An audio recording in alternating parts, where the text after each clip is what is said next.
Welcome to వేద TV wealth. ఈ రోజు మనతో పాటు మన స్టూడియోలో ఉన్నారు వంటింటి చిట్కాల మాస్టర్ చిట్టుపొట్ల మధుసూదన్ శర్మ గారు. నమస్కారం సార్. నమస్కారం సార్, చాలా మందిలో ఫుడ్ తిన్న తర్వాత ఆ ఫుడ్ అరగకపోవటము, కడుపులో మంట రావటం, తేన్పులు రావటం, గ్యాస్ట్రిక్ సంబంధించిన ప్రాబ్లమ్స్ అనేవి అధిక మోతాదులో వస్తూ ఉంటున్నాయి.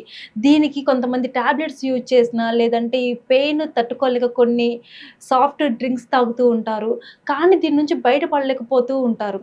అసలు దీనికి ఏమైనా రెమెడీస్ ఉన్నాయా సార్, దీని నుంచి బయటపడటానికి? ఈ సమస్య వెరీ కామన్ అయిపోయిందండి. సో ఇవన్నీ కూడా గ్యాస్ట్రిక్ ట్రబుల్ సమస్యకు సంబంధించిన సమస్యలు. స్థూలంగా గ్యాస్ట్రిక్ ట్రబుల్ అని చెప్పి చెప్తుంటారు. కొంతమంది అసిడిటీ అనేటువంటి పేరుతో కూడా చెప్తుంటారు. ఏది ఏమైనప్పటికీ జీర్ణ వ్యవస్థకు సంబంధించినటువంటి వివిధ రకాలైనటువంటి లక్షణాల పరిస్థితి ఏదైతే ఉందో వాటినన్నింటినీ స్థూలంగా గ్యాస్ట్రిక్ ట్రబుల్ సమస్య లేదా అసిడిటీ అనేటువంటి పేరుతో పిలుస్తుంటారు. సో ఈ సమస్య వచ్చినప్పుడు మరి కడుపులో మంట ఉండొచ్చు, గొంతులో మంట ఉండొచ్చు, గుండెల్లో మంట ఉండొచ్చు, నోట్లో నీళ్లు ఊరడం అనేటువంటి సమస్య రావచ్చు. అదేవిధంగా నోరు భాగం పొక్కిపోయి ఉండేటువంటి పరిస్థితి ఉండొచ్చు, నోట్లో పుళ్ళు వచ్చేటువంటి పరిస్థితి ఏర్పడుతుండవచ్చు. అదేవిధంగా ఆకలి సరిగ్గా లేకపోవడం కానీ, అతిగా ఆకలి కావడం కానీ, తీసుకునేటువంటి ఆహారం సరిగ్గా జీర్ణం కాకపోవడం కానీ ఉండవచ్చు. తేన్పులు వచ్చేటువంటి పరిస్థితి ఏర్పడుతుంది, పొట్ట ఉబ్బరంగా ఉండేటువంటి పరిస్థితి ఏర్పడుతుంది. అదేవిధంగా మోషన్ కూడా కొంతమందిలో సరిగ్గా కాకపోయేటువంటి పరిస్థితి ఏర్పడుతుంటుంది. అయినటువంటి మోషన్ కూడా కొంతమందికి రోజు 2-3 సార్లు మోషన్ అయిపోతుంటుంది. మోషన్లో కూడా మరి వాసనతో కూడినటువంటి మోషన్ అయ్యేటువంటి పరిస్థితి ఏర్పడుతుంది. దీంతోపాటు ఫ్లాటస్ అంటే అపానవాతం, సో గ్యాస్ అనేది కూడా ఈ మలద్వారం ద్వారా విపరీతంగా పోయేటువంటి పరిస్థితి ఏర్పడుతుంది. శబ్దంతో కూడినటువంటి గ్యాస్ చాలా అసౌకర్యంగా ఫీల్ అయ్యేటువంటి పరిస్థితి ఏర్పడుతుంది.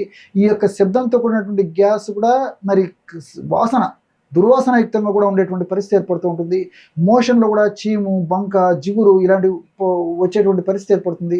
ఇలాంటి వివిధ రకాలైనటువంటి ఈ యొక్క లక్షణాలు గ్యాస్ట్రిక్ ట్రబుల్ సమస్య ఉన్నప్పుడు కలుగుతుంటాయి అన్నమాట. మరి ఈ యొక్క సమస్య ఉన్నప్పుడు వాళ్ళు పడేటువంటి బాధ వర్ణాతీతము. రకరకాల ఔషధాలు వాడుకుంటుంటారు, రకరకాల ప్రయత్నం చేస్తుంటారు. మరి ఆశించినటువంటి స్థాయిలో అంటే వాడుకున్నప్పుడు తాత్కాలికంగా ఉపశమనం కలుగుతుంది, మళ్ళీ ఆపేసరికి నేనున్నానంటూ గుర్తు చేసేటువంటి పరిస్థితి కూడా ఏర్పడుతుంటుందండి. ఇట్లా ఉన్న వాళ్ళకి ఎన్ని టాబ్లెట్స్ యూజ్ చేసినప్పటికీ వాళ్ళకి దాని నుంచి బయటకు రాలేకపోతూ ఉంటారు. మరి ఇంట్లో దొరికే వంటింటి చిట్కాలు ఏమైనా ఉంటాయా సార్ దీని నుంచి బయటపడటానికి? ధనియాలని వేయించేసేసి చూర్ణంలాగా తయారు చేసుకుని ఒక 100 గ్రాములు తీసుకోవాలమ్మా. 100 గ్రాముల ధనియాల చూర్ణంలో 50 గ్రాములు సోంపు గింజలను వేయించి చేసినటువంటి చూర్ణము, 50 గ్రాములు జీలకర్రను వేయించి చేసినటువంటి చూర్ణము, 20 గ్రాములు నల్ల ఉప్పు, దీన్నే బ్లాక్ సాల్ట్ అనేటువంటి పేరుతో పిలుస్తారు. ఈ నల్ల ఉప్పు గడ్డల రూపంలో మనకు మార్కెట్లో దొరుకుతుంది, అదేవిధంగా చున్న రూపంలో మనకు మార్కెట్లో దొరుకుతుంది. గడ్డలు కూడా చాలా ఈజీగా మనం పౌడర్ తయారు చేసుకోవచ్చు. నేను చెప్పినటువంటి రేషియోలో నల్ల ఉప్పు పొడి కూడా కలిపేసుకోవాలి. ఈ 4 పదార్థాలు కలపడం వల్ల బ్రహ్మాండమైనటువంటి గ్యాస్ట్రిక్ ట్రబుల్ సమస్యకు సంబంధించినటువంటి వివిధ రకాలైనటువంటి లక్షణాలను తగ్గించేటువంటి ఔషధం రెడీ అయిపోతుంది. ఈ విధంగా తయారు చేసుకున్నటువంటి ఔషధాన్ని ఒక గాజు సీసాలో నిల్వ ఉంచుకొని రోజు ఉదయం ఆహారం తర్వాత ఒకసారి, రాత్రి ఆహారం తర్వాత ఒకసారి, సమస్య తీవ్రతను బట్టి, వ్యాధి యొక్క లక్షణాలను బట్టి 1/2 టీ స్పూన్ నుంచి 1/2 టీ స్పూన్ వరకు 100 ml వీలైతే గోరువెచ్చని నీళ్ళలో కలిపి తీసుకోవాలి. మరి అలా వీలు కాకపోతే గది ఉష్ణోగ్రత ఉన్నటువంటి నీటిలో కలిపి తీసుకున్నా సరిపోతుంది. ఈ విధంగా రెగ్యులర్గా ఈ యొక్క ఔషధాన్ని వాడుకోవడం వల్ల మరి నేను చెప్పినటువంటి పద్ధతిలో అనేక రకాలైన లక్షణాలు కూడా తగ్గిపోతాయి. ఇవన్నీ యూజ్ చేస్తున్నప్పుడు కొంతమందికి ఎలాంటి ఫుడ్ తీసుకోవాలి, ఎలా ఉండాలి అని చెప్పేది చాలా మందికి తెలియకుండా ఉంటుంది. అసలు ఈ ప్రాబ్లం పోవాలంటే ఫుడ్ మీద కూడా ప్రధాన కారణాలు ఉంటాయి. ఎలాంటి ఫుడ్ తీసుకుంటే మంచిదంట అసలు? ప్రధానంగా సమయానికి ఆహారం తీసుకుంటుండాలి. తీసుకున్నటువంటి ఆహారం కూడా వీలైనంత వరకు తేలిగ్గా జీర్ణమయ్యేటువంటి ఆహారం తీసుకుంటుండాలి. దీంతోపాటు ముఖ్యంగా రాత్రిపూట అర్లీగా ఆహారం తీసుకోవడం అలవాటు చేసుకోవాలి. Dinner fast foods, junk foods, bakery foods, ice creams ఇలాంటివి తీసుకోకూడదు. అదేవిధంగా మరి ఈ స్పైసీ ఫుడ్ కూడా ఎక్కువ తీసుకోకూడదు. దీంతో పాటు కాఫీ, టీలు విపరీతంగా తాగడము, అతిగా కాన్సన్ట్రేషన్ గా తాగడము ఇలాంటివి కూడా మంచి పద్ధతి కాదు. స్మోకింగ్ గురించి చెప్పనక్కర్లేదు, ఆల్కహాల్ గురించి చెప్పనక్కర్లేదు. వీటన్నింటినీ కూడా ఎంత అవాయిడ్ చేయగలిగితే వీళ్ళ ఆరోగ్యం అంత పరిరక్షణగా, ఆరోగ్యం అంత కాపాడబడుతూ ఉంటుంది. వీటికి తోడు మరి గ్యాస్ట్రిక్ ట్రబుల్ సమస్య ఉన్నటువంటి వాళ్ళు మరొక ముఖ్యంగా వాళ్ళు పాటించాల్సింది ఏంటంటే నీళ్ళు ఎక్కువగా తాగుతుండాలి. అంటే ఉదయం నుంచి రాత్రి లోపు 3 నుంచి 5 లీటర్ల వరకు నీళ్లు తాగుతుండాలి. అలా అని చెప్పేసి ఒకటేసారి లీటర్ నీళ్లు తాగకూడదండి. కాస్త నీళ్లు తాగుతుండాలి. ఈ విధంగా తాగడం వల్ల మరి జీర్ణ వ్యవస్థలో ఎటువంటి అనారోగ్య పరిస్థితి కలగకుండా ఉండడం చేత ఈ లక్షణాలన్నీ కూడా రాకుండా ఉంటాయి.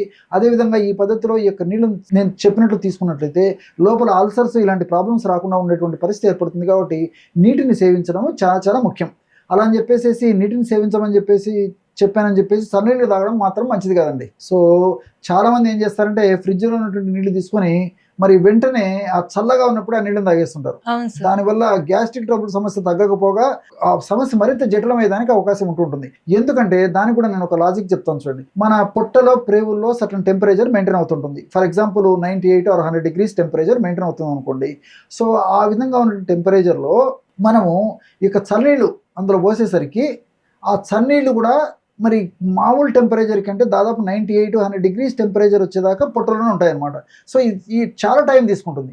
సో ఈ టైంలో మనం తీసుకునే ఆహార పదార్థాలు కూడా జీర్ణం కాకుండా అక్కడే నిల్వ ఉండేటువంటి పరిస్థితి ఏర్పడడం వల్ల ఆహారం ఎక్కువసేపు ఈ యొక్క ప్రేవుల్లో లేదా పొట్టలో నిల్వ ఉండడం చేత పులిసిపోతుంది.